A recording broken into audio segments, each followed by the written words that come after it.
Yes विद्यार्थी मित्रों, आज આપણે સોલ્વ કરવા જઈ રહ્યા છીએ જે શનિવારે લેક્ચર અડધો મૂકેલો હતો ઈ લેક્ચર એટલે કે લેક્ચર નંબર 38 અને 38 ના લેક્ચરમાં આપણો ચેલેન્જનો દિવસ પણ 38મો છે અને આ 38મા દિવસની સાથે આપણે 38મો લેક્ચર છે એને શૂટ કરી રહ્યા છીએ અને આપ દરેક વિદ્યાર્થીઓ આજે લેક્ચર જોઈ રહ્યા છો એનો પાર્ટ 1 એટલે કે ડે 36 નો જે લેક્ચર છે એને મેં શનિવારે અપલોડ કરેલો હતો જેમાં ક્વેશ્ચન 1 થી 19 સોલ્વ કરાવેલા।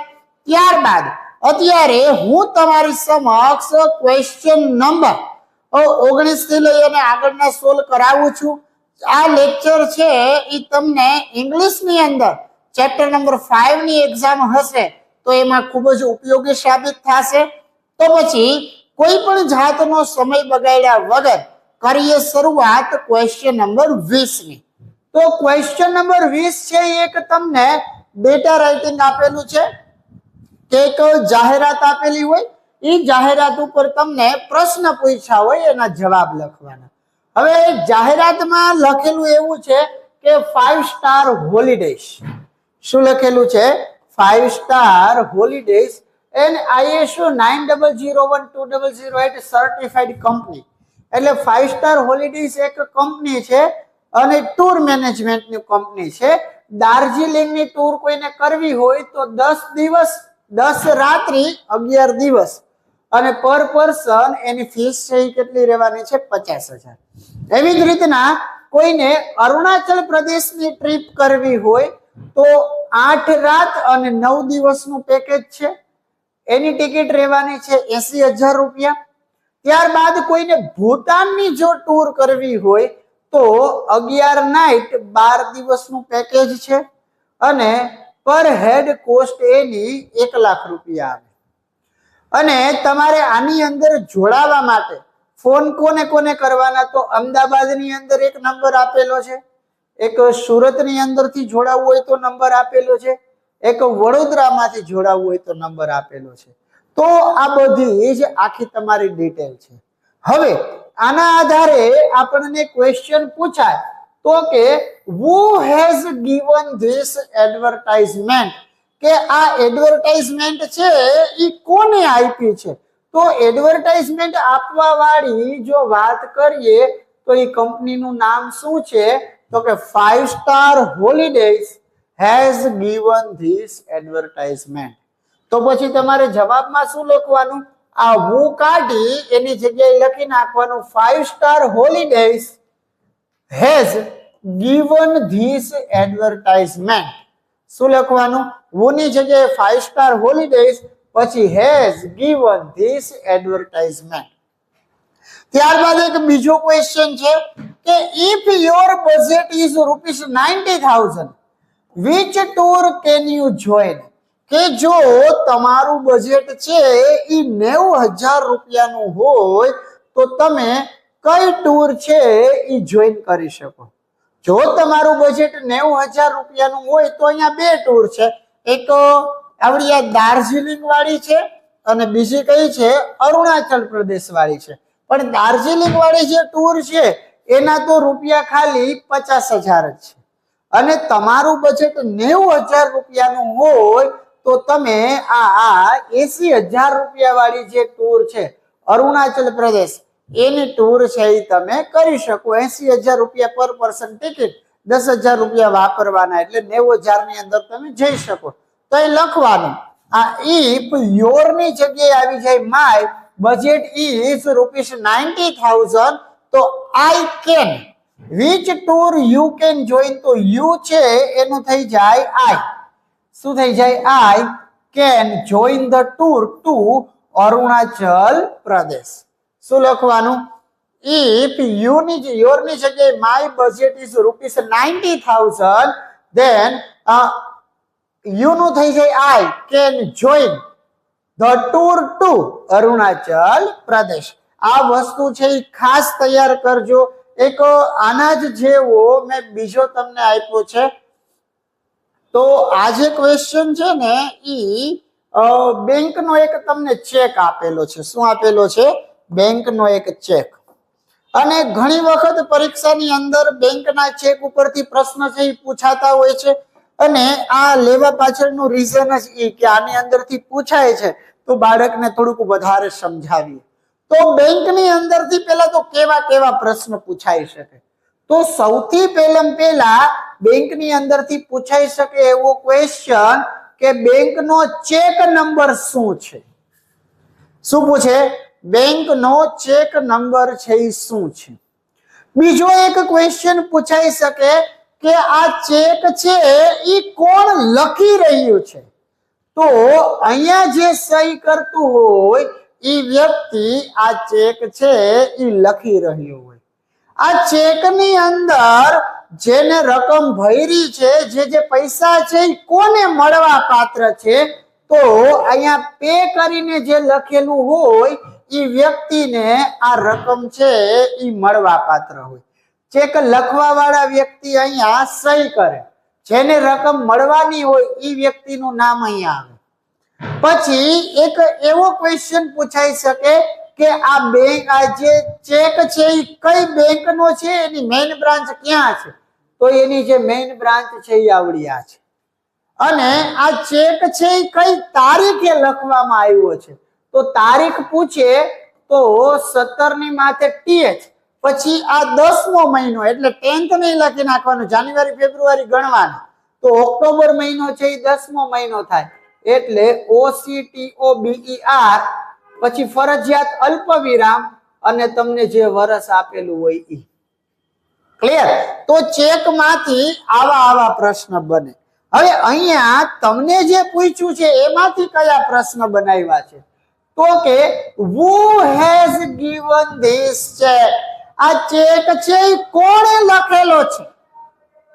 આ ચેક છે એ કોણે લખેલો છે? તો મેં તમને કીધું કે નીચે જે સહી કરે એ ચેક લખે. તો નીચે સહી કોની છે? તો કે રેણુકા કે પ્રજાપતિ. તો તમારે આ who ને કાઢી અને આખું લખી નાખવાનું, રેણુકા કે Prajapati has given this check. આ ચેક વાળા ડેટા ખાસ જોજો. શું લખશું આપણે? રેણુકા કે Prajapati has given this check. ત્યારબાદ what is the check number? મેં કીધું તો ચેક નંબર વાળો ક્વેશ્ચન પૂછાશે. તો આનો ચેક નંબર શું છે? તો તમારે લખવાની શરૂઆત અહીંથી થાય. the check number is, શું લખવાનું? the check number is, આનો ચેક નંબર શું છે? તો કે ડબલ ઇન્વર્ટેડ કોમા કરીને લખવાનું, 4 વખત 0 અને 29. શું લખવાનું? the check number is 4 વખત 0 અને 29. અને આ બંને ક્વેશ્ચન સેમ જ છે એટલે આનો કઈ જરૂર નથી. પણ બીજાની અંદર ક્વેશ્ચન પૂછાય કે આ બેંક ઓફ બરોડાની મેઇન બ્રાન્ચ ક્યાં છે? તો કે પાટણ મેઇન. આ ચેક છે એના પૈસા કોને મળવા પાત્ર છે? whom લખેલું હોય તો એમાં આવશે સુનિલ પંડ્યા. અને ચેક કઈ તારીખે લખેલો છે? તો 17 ઓક્ટોબર 2024. આ તમારી વાત થઈ ગઈ જાહેરાતને લઈને. એના પછી જાહેરાત પછી તમને પરીક્ષાની અંદર એક બીજી વસ્તુ પૂછાતી હોય તો પછી આવે ડાયલોગ રાઇટિંગ આવે. શું આવે? ડાયલોગ રાઇટિંગ, કે જેની અંદર બે જણા વાતચીત કરતા હોય. પહેલા વાતચીત કરે છે, રજની બોલે છે, hi Sheetal, are not you ready? કે શીતલ તું રેડી નથી? શીતલ બોલે છે રેડી ફોર વોટ? શેના માટે રેડી? રજની બોલે છે oh no you have forgotten, have not, કે તું ભૂલી ગઈ, તને યાદ નથી? What are you talking about? તું કેના વિશે વાત કરસ? રજની બોલે છે we have to go for Nishant's birthday party, કે આપણે આજે નિશાંસની બર્થડે પાર્ટીની અંદર જવાનું હતું. શીતલ બોલે છે ઓ yes I clean forget it, અરે હા એ તો હું ચોક્કસ ભૂલી ગઈ છું. રજની બોલે છે I am sure you have not got a gift for him, તો પછી હું એવી ખાતરી આપું છું કે જો તું એનો બર્થડે ભૂલી ગઈ હોય તો તે ચોક્કસ એના માટે કોઈ જાતનું ગિફ્ટ લીધું હશે નહીં.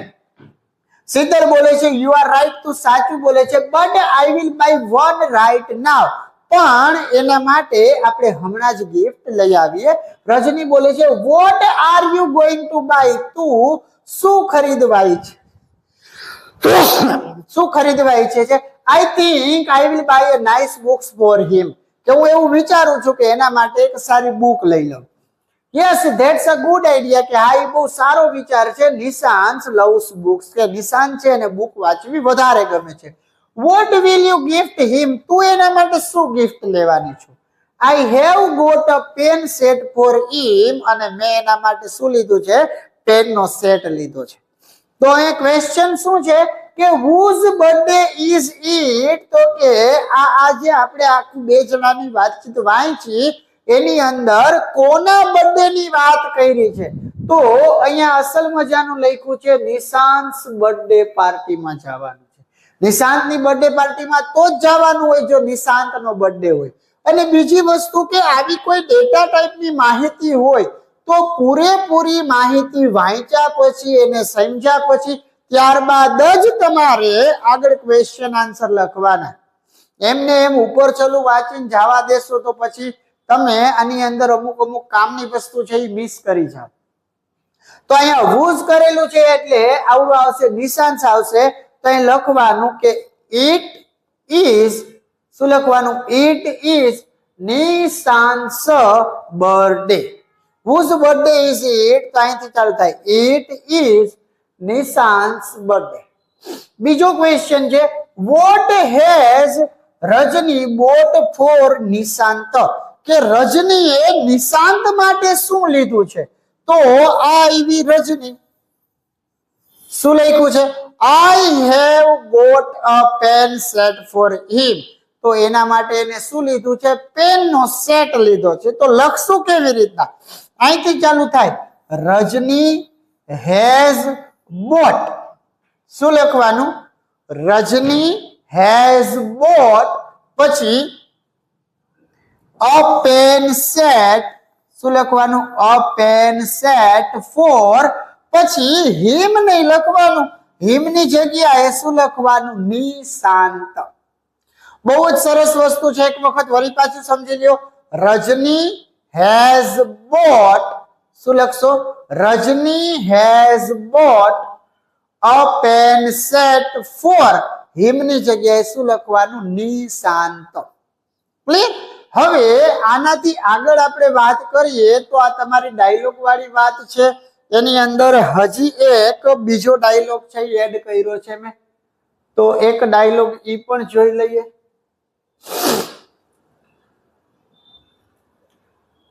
તો ક્વેશ્ચન શું છે જોઈએ.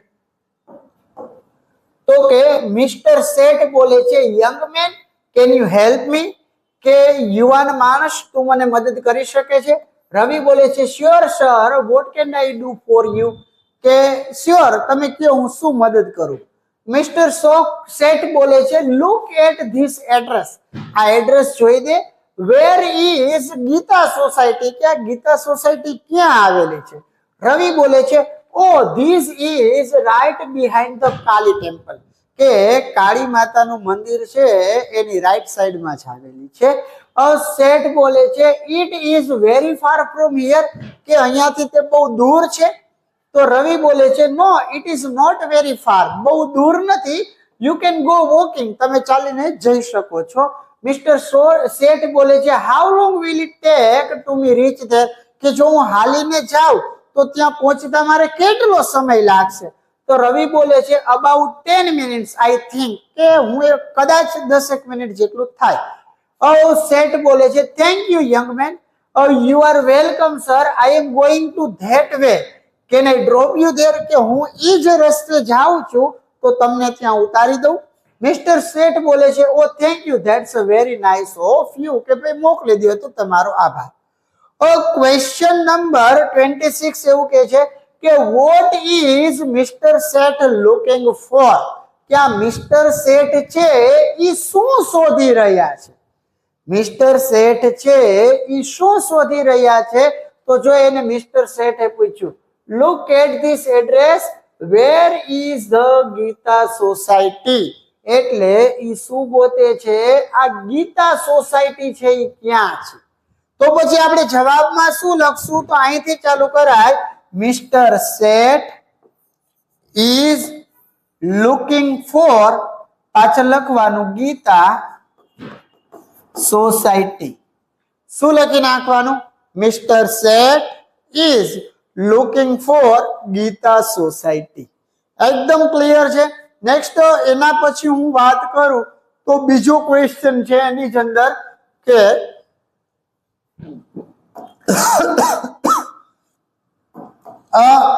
how long will it take for Mr. Seth to reach there? કે મિસ્ટર શેઠ ને ત્યાં પહોંચતા કેટલો સમય લાગશે? તો આને પૂછ્યું છે જો મિસ્ટર શેઠે how long will it take me to reach there? તો રવિ એના જવાબમાં શું કીધું છે? about 10 minutes, કે અંદાજે 10 મિનિટ જેટલો સમય લાગે. તો પછી આપણી શરૂઆત ક્યાંથી થાય? તો અહીંથી થાય. it will take Mr. Seth, પછી આ લખવાનું 10 minutes to reach there. જો હાવ સરળ વસ્તુ છે, કઈ અઘરું નથી. અહીંથી ચાલુ થાય. આ it, આ will take, it will take, આ ત્રીજું, પછી 10 minutes, આ ચોથું, પછી for Mr. Seth to reach there. For કાઢી નાખવાનું. take Mr. Seth, આ ત્રીજું અહીંયા સુધીનું, પછી 10 minutes to reach there. એકદમ સિમ્પલ ક્વેશ્ચન છે. આ બંને ક્વેશ્ચન ને જોઈ લેજો. ત્યારબાદ આપણે હવે થોડીક શરૂઆત કરીએ છીએ એનાથી આગળ, એટલે કે ફંક્શન્સ ની વાત કરીએ. કેની વાત કરીએ? ફંક્શન્સ ની.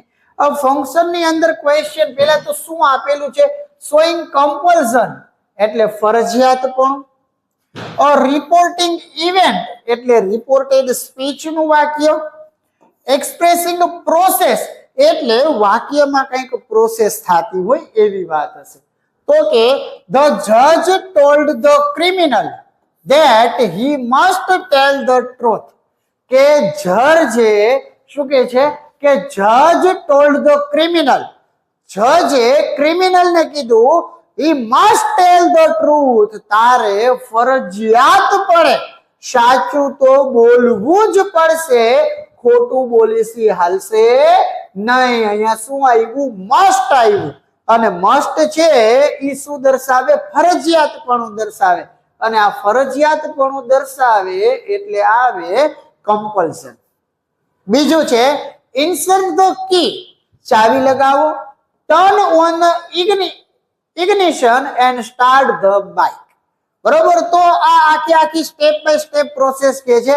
Insert the key, turn on the ignition and start the bike. તો આ જે પ્રોસેસ, આ જે આખી છે એ પ્રક્રિયા થઈ એટલે આનો જવાબ શું આવે? Expressing process.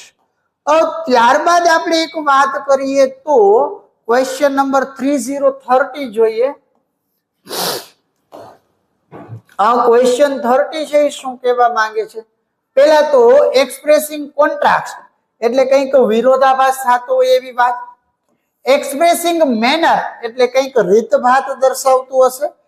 Describing frequency of action કે કોઈક ક્રિયા છે એ વારે ઘડીએ થતી હોય.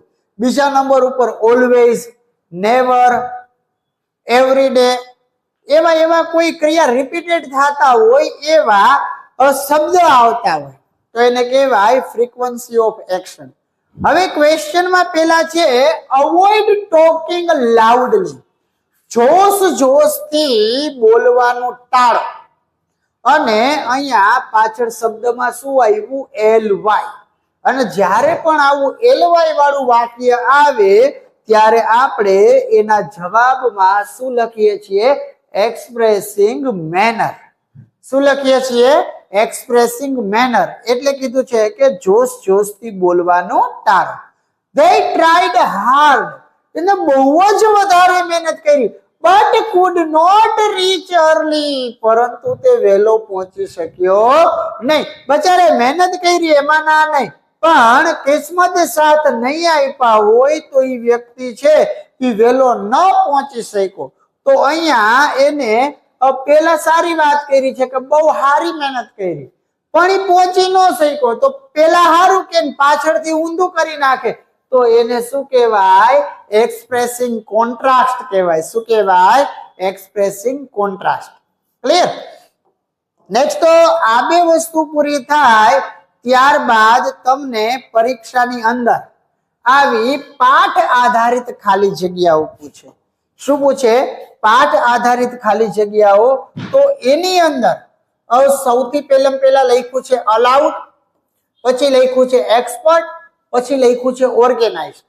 તો કે our school has blank drawing competition. તો એની સ્કૂલ વાળાએ ડ્રોઈંગ કોમ્પિટિશન ને શું કરી હોય? તો કે ઓર્ગેનાઇઝ કરી હોય. શું કરી હોય? ઓર્ગેનાઇઝ. એટલે પેલામાં આવશે ઓર્ગેનાઇઝડ. પછી ઓલ સ્ટુડન્ટ્સ આર, અને બધા સ્ટુડન્ટ્સ હતા એ કેવા હતા? તો કે allowed two participate in it and show their art. કે દરેક સ્ટુડન્ટ્સ ને એમાં પાર્ટ લેવો હોય તો એ અલાઉડ હતો અને પોતાની જે કઈ કળા છે એની અંદર બતાવવાની. The competition will be judged by, કે આ કોમ્પિટિશન છે એનું જજમેન્ટ છે એ કોણ કરશે? તો કે આ એક્સપર્ટ્સ લોકો કરશે. કોણ કરશે? એક્સપર્ટ્સ લોકો. ખાસ યાદ રાખવાનું, our school has organized drawing competition. All the students are allowed to participate in it and show their art. The competition will be judged by experts. ત્યારબાદ હેન્ડલ કરવું, ડિવાઇસ અને રિસેન્ટ. તો કે ઇન કે તો સમયની વાત કરે તો રિસેન્ટ આવે. In recent times the use of mobile phone is very common. કે અત્યારના સમયગાળામાં મોબાઈલ ફોનનો યુઝ કરવો ઈ હાવ કેવું થઈ ગયું છે? કોમન થઈ ગયું છે. It is a blank that it is a device that anyone can easily handle it. કે આ એક એવું ડિવાઇસ છે કે એને કોઈ પણ વ્યક્તિ છે ઈ ઇઝીલી હેન્ડલ કરી શકે. બહુ જ સરસ વસ્તુ છે કે ઇન રિસેન્ટ ટાઈમ, છેલ્લા સમયથી the use of mobile phone is very common, કે મોબાઈલ ફોનનો યુઝ કરવો બહુ કોમન થઈ ગયો છે. ઇટ ઇઝ અ ડિવાઇસ, આ એક એવું ડિવાઇસ છે that anyone can easily handle, કે જેને કોઈ પણ વ્યક્તિ છે એ હેન્ડલ કરી શકે. ક્લિયર? આ બધા જ ક્વેશ્ચન છે એને ખાસ તૈયાર કરતા જાજો, કારણ કે આ બધી જ વસ્તુ તમારી પરીક્ષાની દ્રષ્ટિએ ધ્યાનમાં રાખી અને અમે અહીંયા તમારી સમક્ષ આ બધા ક્વેશ્ચન છે એ સોલ્વ કરાવીએ છીએ. પહેલો ક્વેશ્ચન છે અહીંયા. હવે આવશે તમારે નિયરેસ્ટ મિનિંગ. તો રિટેન છે તો રિટેન નું થઈ જશે કીપ. એના પછી છે રેઝિસ્ટ, તો શું થાય? ઓપોઝ. પછી આવશે એટ્રેક્ટેડ, તો એટ્રેક્ટેડ તો થાય ફેસિનેટેડ. પછી છે ઓપોર્ચ્યુનિટી, ઓપોર્ચ્યુનિટી એટલે થાય તક અને તક એટલે ચાન્સ. ક્લિયર? આ ચાર નિયરેસ્ટ મિનિંગ છે ને યાદ રાખી લેજો. રિટેન તો થશે કીપ, રેઝિસ્ટ તો થશે ઓપોઝ, એટ્રેક્ટેડ તો થશે ફેસિનેટેડ, ઓપોર્ચ્યુનિટી તો થશે ચાન્સ. બાકી એક 6 માસિક ની અંદર પૂછેલો તો એવો ટ્રેમ્બલ, આને યાદ રાખજો. ટ્રેમ્બલ તો થાય શિવર.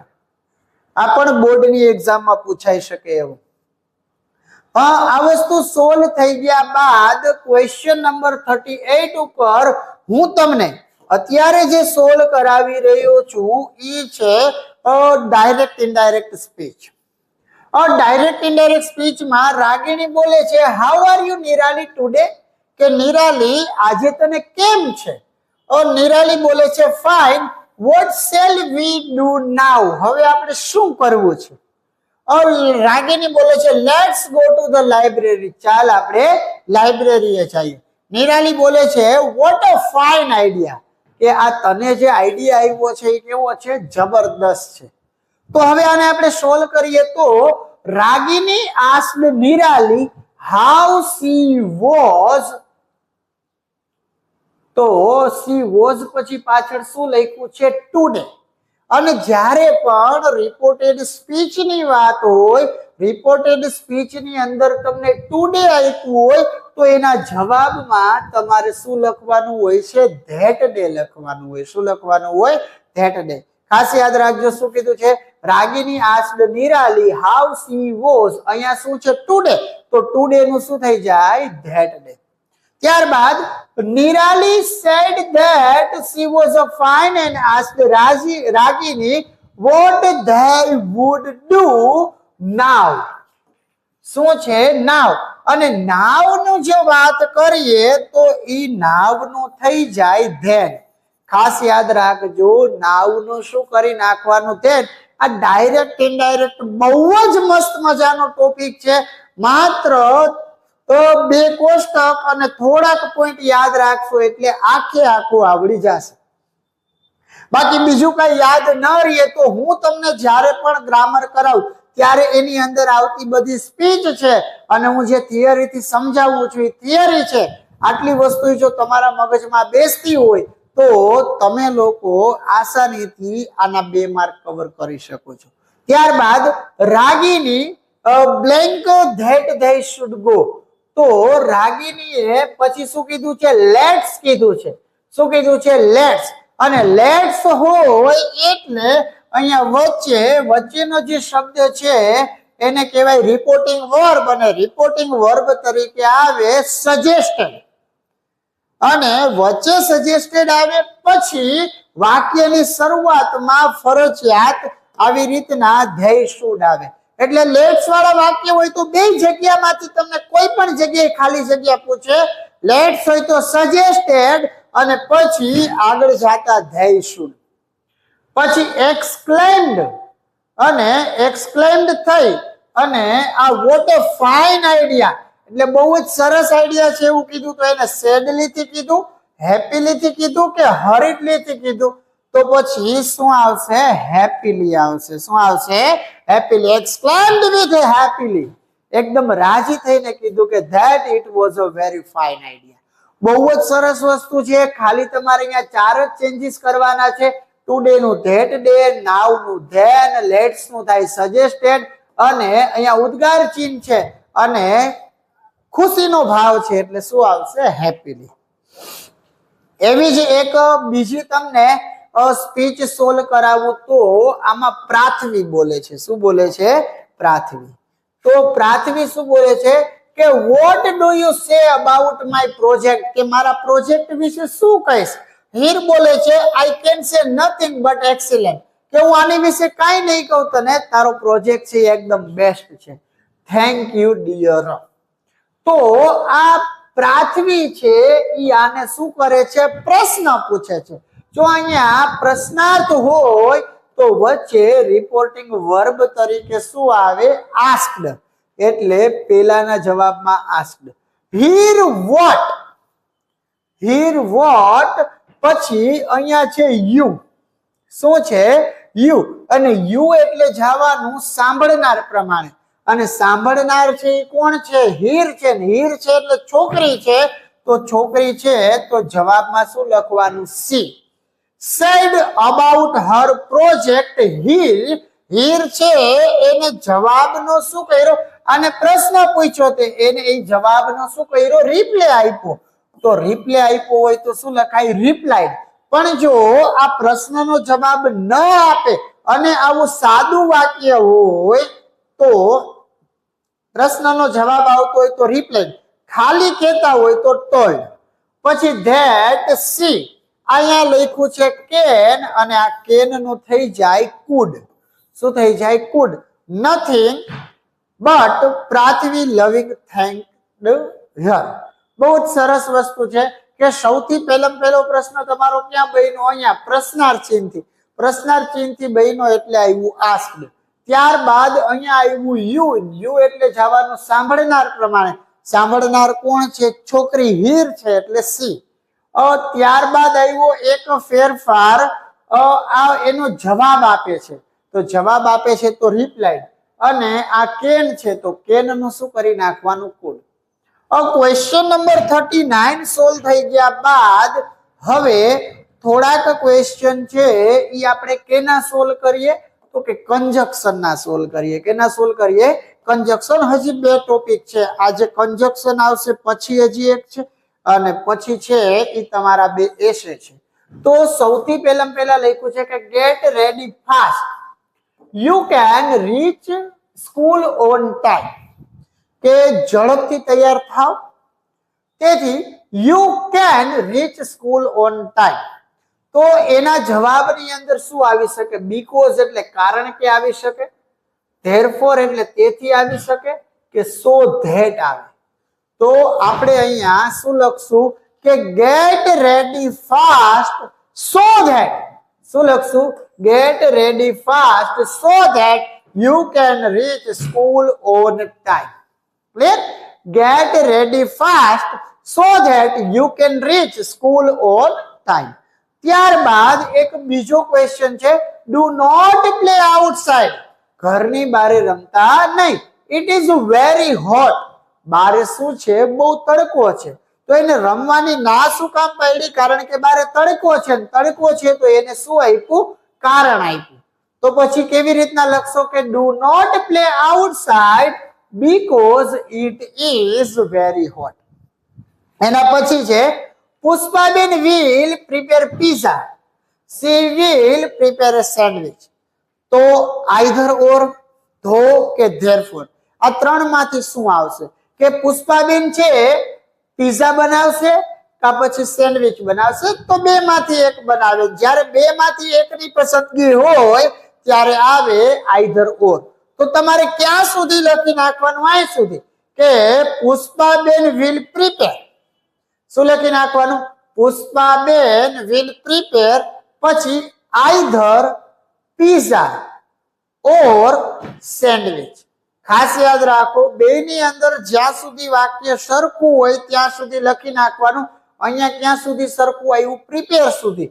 એટલે પુષ્પાબેન will prepare, પછી લખવાનું either, પછી pizza, પછી આવડવા or, અને પછી સેન્ડવિચ.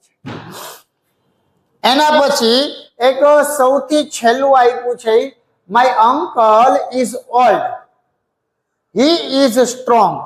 કે મારા અંકલ છે એ ઓલ્ડ એટલે કે વૃદ્ધ છે, પણ એ કેવા છે? સ્ટ્રોંગ છે. તો શું કહેવાય? બટ કહેવાય. શું કહેવાય? બટ. તો કે my uncle is old but કેવા છે? સ્ટ્રોંગ છે. કેવા છે? સ્ટ્રોંગ. ખાસ યાદ રાખજો, my uncle is old but strong. એના પછીની જો વાત કરીએ, ક્વેશ્ચન નંબર 44, અને ક્વેશ્ચન નંબર 44 છે ઈ તમને બે રીતે પૂછાય છે. એક ચેન્જ ધ વોઇસ એટલે એક્ટિવ પેસિવ પૂછાય, અથવા તો કાર્ડનો ફેરફાર કરવો, સ્ત્રીલિંગ માંથી પુલ્લિંગ કરવું, એક વચનનું બહુવચન કરવું, આવી રીતના. તો કે the waitress was standing near the doors, અને અહીંયા લખ્યું છે કે ધ waiter was standing. તો અહીંયા શું લખ્યું છે? વેઇટર, અને અહીંયા શું લખ્યું છે? waitress. મતલબ કે આ waitress એટલે થાય સ્ત્રીલિંગ, અને એનું આપણે કરવાનું છે પુલ્લિંગ. તો જ્યાં જ્યાં પણ જાતિ બદલાવાની વાત આવી, સ્ત્રીલિંગ હોય એના શબ્દ બદલાવીને કેના લખવાના? પુલ્લિંગના. તો લખશું અહીંયા કે the waiter.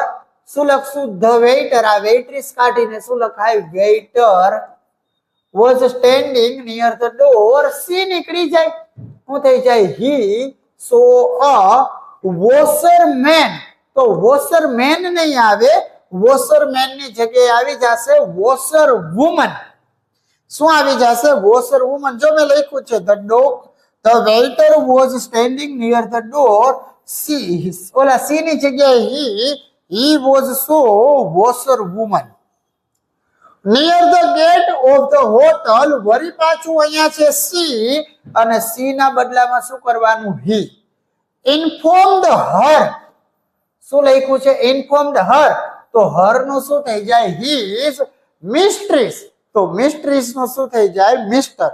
About it the મિસ્ટ્રીસ, તો મિસ્ટ્રીસ નું શું થઈ જાય મિસ્ટર. સેન્ટ હર, હર ની જગ્યાએ શું થઈ જાય હિઝ. ડોટર, ડોટર ની થઈ જાય son. To fetch the washerman, washerman નું શું થઈ જાય વોશર વુમન. ખાસ યાદ રાખજો, આ તમને જે કાંઈ પણ મેં આપેલું છે, આ જે વસ્તુ છે એ આખી શું છે તો કે કાળનો છે, સોરી આની અંદર સ્ત્રીનું પુરુષ કરવાનું છે, મતલબ કે જાતિ ફેર કરવાની છે. તો પહેલો ચેન્જીસ છે એ ક્યાં આવ્યો, તો પહેલો ચેન્જીસ તમારે આવ્યો અહીંયા વેઇટ્રેસ, એ વેઇટ્રેસ નું થયું વેઇટર. પછી સ્ટેન્ડિંગ નિયર ધ ડોર, પછી અહીંયા આવ્યું સી, તો સી નું થઈ ગયું હી. પછી અહીંયા આવ્યું વોશરમેન, તો વોશરમેન નું થઈ ગયું washer woman. Near the gate hotel, અહીંયા આવ્યું સી, તો સી નું થઈ ગયું હી. ઇન્ફોર્મ્ડ હર, હર નું થઈ ગયું હિઝ. મિસ્ટર્સ, મિસ્ટ્રીસ, તો એનું થઈ જાય મિસ્ટર. ધ મિસ્ટ્રીસ, એનું થઈ જાય મિસ્ટર. સેન્ટ હર ડોટર, તો શું આવી જાય હિઝ સન. આટલા ચેન્જીસ છે એ તમારે કરવાના. પરીક્ષાની અંદર આ ટોપિક છે એ 4 માર્કનો છે. 4 માર્કમાં એક ફરજિયાત તમને 2 માર્કની અંદર પૂછાય. ઈ શું પૂછાય છે તો કે એક્ટિવ પેસિવ, અને 2 માર્કની અંદર આ 3 માંથી કોઈ પણ ફેરફાર કરવાના પૂછાય. મિસિસ સોની ટીચ્સ અસ ઇંગ્લિશ, અને તમારે અહીંયા લખ્યું છે English is taught to us. તો શરૂઆત ક્યાંથી કરી ઇંગ્લિશ થી કરી, મતલબ કે છેલ્લેથી ઉપાડીને આગળ લખે એનો મતલબ એવો કે આજે તમારી વાત થાય છે એ વાત કોની થાય છે તો કે એક્ટિવ પેસિવ ની થાય છે. તો એક્ટિવ પેસિવ માટે તો કે ઇંગ્લિશ, પછી આવશે આ ટીચ એટલે વર્તમાન કાળ છે, તો શું આવશે is taught to us by Mrs Soni. શું લખવાનું થશે ઇંગ્લિશ ઇઝ ટીચ નું થઈ જાય taught to us by Mrs Soni. હવે all the students love her very much, તો આ ઓલ ધ સ્ટુડન્ટ્સ એટલે પહેલો નંબર, લવ એટલે બીજો નંબર, અને હર એટલે ત્રીજો નંબર. તો ત્રીજું છે એ આગળ આવી જાય, પહેલું છે એ પાછળ વહી જાય. તો આ હર આગળ આવ્યું તો હર ને લઈને શું લખાય સી. હવે સી ભેગે શું લાગે એમ ઇઝ કે આર, તો કે ઇઝ. અને આ લખ્યું છે લવ, તો લવ નું લવ્ડ. પછી આ એક્સ્ટ્રા વર્ડ લખી નાખી વેરી મચ, પછી બાય કરી અને ઓલ ધ સ્ટુડન્ટ્સ. પછી ક્વેશ્ચન ટેગ છે do you respect your teacher, તો ક્વેશ્ચન ટેગ હોય, ડુ ડઝ મૂક્યું એટલે વર્તમાન કાળ થયું, તો વર્તમાન કાળનો ઇઝ. પછી your teacher respected by you, શું આવશે ઇઝ યોર ટીચર. આ ડુ ડઝ નું થઈ જાય ઇઝ, પછી યોર ટીચર, પછી રિસ્પેક્ટ નું રિસ્પેક્ટેડ બાય યુ નું યુ. એકદમ મસ્ત વસ્તુ છે, તૈયાર કરજો. આ બહુ જ સારું ક્વેશ્ચન છે, પરીક્ષાની અંદર પૂછાઈ શકે એવું ક્વેશ્ચન છે. ત્યારબાદ ક્વેશ્ચન નંબર 46 ની જો વાત કરું તો ક્વેશ્ચન નંબર 46 ની અંદર તમને એકદમ ધમાકેદાર મસ્ત મજાનો એવો એક એસે પૂછાઈ શકે, અને ઈ એસે એટલે સેવ એન્વાયરમેન્ટ. કેના વિશે પૂછાઈ શકે સેવ એન્વાયરમેન્ટ. તો શું લખશું તો કે today our environment is in dangers, કે અત્યારે આપણું જે પર્યાવરણ છે એ પર્યાવરણ કેવું છે તો કે ખતરામાં છે. બીકોઝ ઓફ પોલ્યુશન, કેના કારણે પોલ્યુશનના કારણે. There is air water and noise pollution, કે અહીંયા કેવા કેવા પ્રકારના પોલ્યુશન છે તો કે એર પોલ્યુશન છે, વોટર પોલ્યુશન છે, નોઇઝ પોલ્યુશન છે. Air pollution is caused by smoke from vehicles and factories, કે આ એર પોલ્યુશન, હવાનું પોલ્યુશન છે એ કેના લીધે થાય છે? તો કે વાહનોના અને ફેક્ટરીના ધુમાડાના લીધે. Water pollution is caused when factories dump their chemical waste in the river. કે આ વોટર પોલ્યુશન છે એ કેના લીધે થાય છે?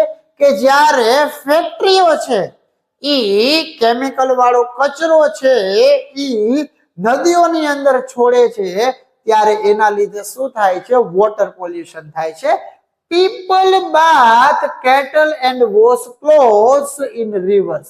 કે પીપલ એટલે લોકો છે પોતાના પ્રાણીઓને નદીની અંદર નવડાવે છે અને ક્લોથ્સ એટલે એની અંદર કપડા ધોવે છે. આના લીધે પણ વોટર પોલ્યુશન થાય છે. Noise pollution is caused by loud speakers, microphones, loud volumes of TV set, stereos, honking of vehicles etcetera. કે આ નોઇઝ પોલ્યુશન છે એ કેનાથી વધારે ફેલાય છે? તો કે લાઉડ સ્પીકર થી ફેલાય છે, માઇક્રોફોન્સ થી ફેલાય છે, loud volume of TV set કે ટીવી નું વધારે વોલ્યુમ રાખીને સાંભળતા હોય એના લીધે, પછી હોંકિંગ્સ ઓફ વ્હીકલ, વાહનોના ઘોંઘાટ વગેરે જેવી વસ્તુઓથી નોઇઝ પોલ્યુશન ફેલાય છે. We can save our environment by preventing pollution. કે આપણે આ પોલ્યુશન ને બચાવી અને આપણું પોલ્યુશન છે એને ઓછું કરી અને આપણું પર્યાવરણ છે એને બચાવી શકીએ છીએ. We should remove all causes of air, water and noise pollution. We should plant more trees. આપણે વધારેમાં વધારે વૃક્ષો વાવવા જોઈએ. The government should have a special laws to save environment. અને સરકારે પર્યાવરણને બચાવવા માટે ખાસ પ્રકારના એવા કાયદાઓ ઘડવા જોઈએ. એઝ અ ગુડ સિટીઝન, એક જાગૃત નાગરિક તરીકે we should do all that we can to prevent all kind of pollution. કે આપણે એવી જ વસ્તુઓ હંમેશા કરવી જોઈએ કે જેનાથી આપણે આ દરેક પ્રકારનું પોલ્યુશન છે એને શું કરી શકીએ? તો કે ઘટાડી શકીએ.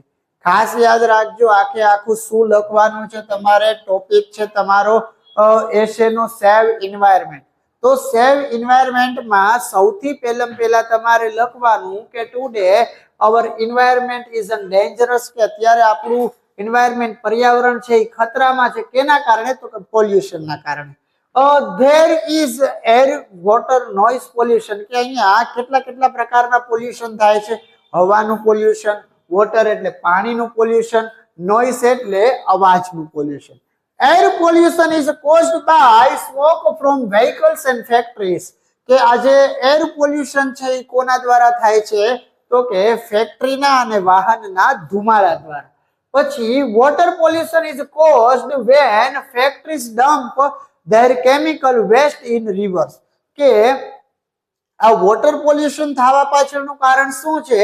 તો કે આજે ફેક્ટરીની અંદર કેમિકલ વાળું પાણી છે, કચરો છે એ નાખે છે એના લીધે. બીજું, people bath cattle and wash clothes in the river.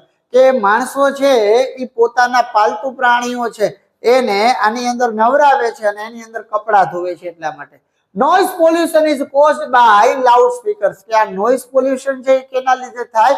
તો કે loud speakers, microphones, loud volume of TV set and stereos, honking of vehicles etcetera. We can save our environment by preventing pollution. કે અમુક એવા પગલાઓ લઈ અને આપણે આપણું જે વાતાવરણ છે એનાથી એને પોલ્યુશન થતું અટકાવી શકીએ છીએ. We should remove all causes of air. અને આપણે આ બધી જ વસ્તુઓ કરી શકીએ. વોટર એન્ડ નોઇઝ પોલ્યુશન એટલે we should remove, આપણે આ બધી જ વસ્તુની અંદર કંટ્રોલ લાવી શકીએ એમ છીએ. એર પોલ્યુશનમાં, વોટર પોલ્યુશનમાં, નોઇઝ પોલ્યુશનમાં. we should plant more than more trees. કે આપણે વધુમાં વધુ વૃક્ષો વાવવા જોઈએ.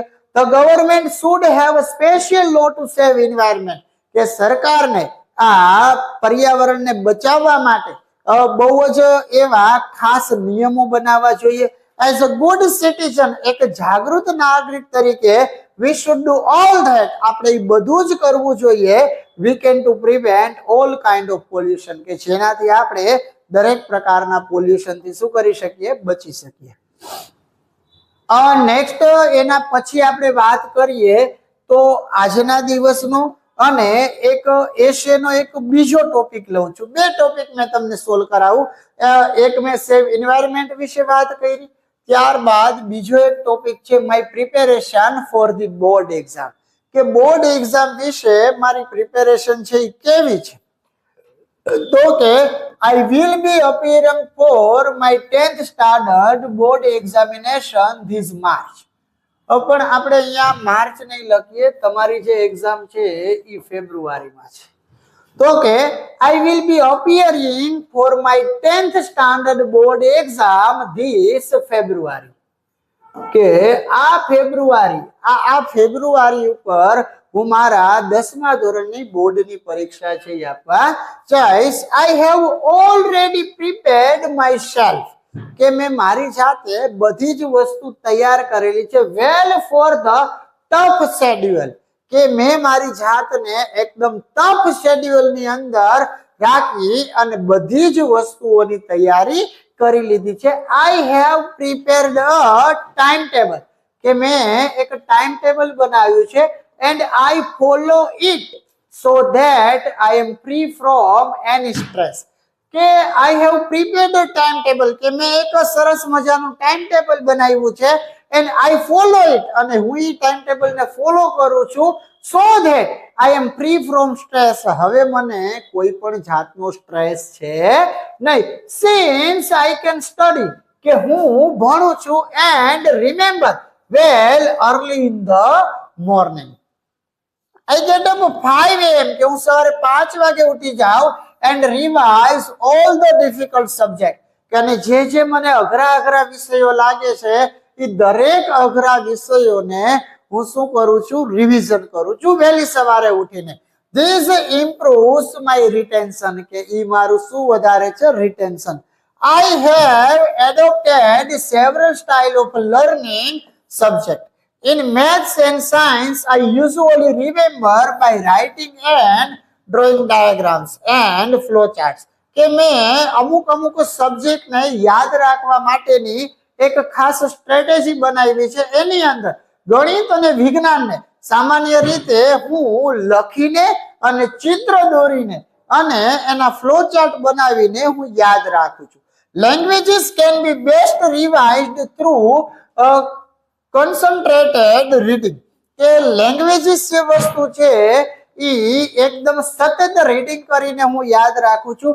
I also take help and advice of my parents, કે સાથે હું મારા પેરેન્ટ્સની એડવાઇસ લઉં છું અને જરૂર પડે ત્યાં એમની હેલ્પ પણ લઉં છું. And teachers, I take a light food which is easy to digest, અને હું અત્યારે ખાવાની અંદર એકદમ લાઇટ ફૂડ લઉં છું કે જેથી કરીને ઇઝીલી ડાયજેસ્ટ થઈ જાય. I eat plenty of salads and fruits. After my morning revision, મારું મોર્નિંગનું રિવિઝન પતી જાય, I go for walk or exercise, કે ભાઈ હું ચાલવા માટે જાઉં છું અથવા તો એક્સરસાઇઝ કરવા જાઉં. I also spend time talking to my parents and friends, કે હું બીજો સમય મારા પેરેન્ટ્સ અને ફ્રેન્ડ સાથે વાતો કરવામાં પણ વિતાવું છું. In the evening, સાંજે I play for some time and also watch TV for an hour, કે અને સાંજના સમયે હું નીચે રમવા પણ જાઉં છું થોડોક સમય, અને થોડોક સમય એટલે એકાદી કલાક જેટલું ટીવી પણ જોઉં છું. I am confident of getting good marks, અને મને પૂરેપૂરો કોન્ફિડન્સ છે કે મને સારામાં સારા માર્ક આવશે. તો એક પરીક્ષા તમારી નજીક આવે છે તો આવો પણ એશે તમને પરીક્ષાની અંદર પૂછાઈ શકે. તો આની સાથે વિદ્યાર્થીઓ આપણે 5મા ચેપ્ટરનો ઇંગ્લિશનો જે બીજો પાર્ટ છે એ તમારો એકદમ મસ્ત રીતે કમ્પ્લીટ થઈ ગયો છે. હવે દરેક વિદ્યાર્થીઓ આ બંને પાર્ટને વ્યવસ્થિત રીતે જોઈ પૂરેપૂરી માહિતી સાથે આ લેક્ચરને લખી નાખજો, જે તમને પરીક્ષાની અંદર ખૂબ એટલે ખૂબ જ ઉપયોગી સાબિત થશે. તો મળીએ આના પછીના લેક્ચરમાં. ત્યાં સુધી આપ સૌ વિદ્યાર્થી મિત્રોને કિશન સરના જય શ્રી કૃષ્ણ.